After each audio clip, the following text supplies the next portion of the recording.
một chén sầu thôi, bỗng quên một bóng hình trôi cuối trời.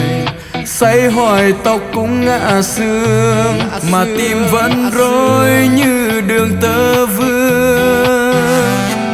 Phố đêm buông tiếng đàn khô, lời ca cũ hát chẳng ai nghe rồi. Ta ngồi với bóng chính mình, nói đôi ba chuyện buồn không thành tên.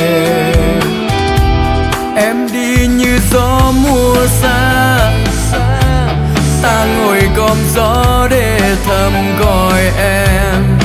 Một lần thương trọn đời em, một lần lỡ ngàn đêm mơ hoài. Ta say không phải vì men, mà vì em yêu quá nên quên. Quên lối về, quên cả mình, chỉ nhớ ánh mắt đắm chìm. Ta say không phải vì đâu, mà vì em không ở bên nhau. Em rời đi, ta đứng lại, say mãi một đời vì nhau.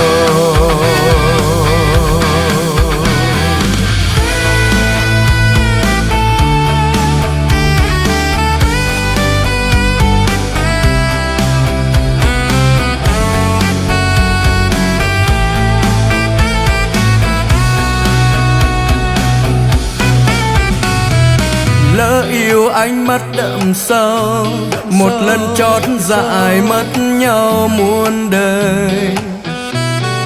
Nỗi đau chẳng nói thành tên, chỉ nghe rí rắc qua đêm lạnh lùng.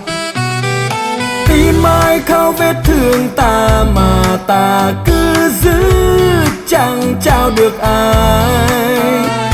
Ta kẻ sống vì ai, giờ hôm cay đắng mà hoài chưa quen.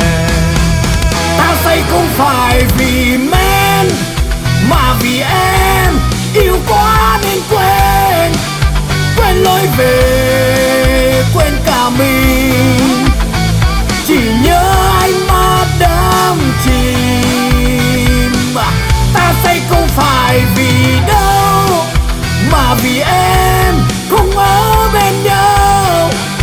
Em rời đi, ta đứng lại, say mãi một đời vì nhau. Rót thêm cho hết ngày, rót luôn phần nhớ này. Ta không say vì rượu, ta say vì em.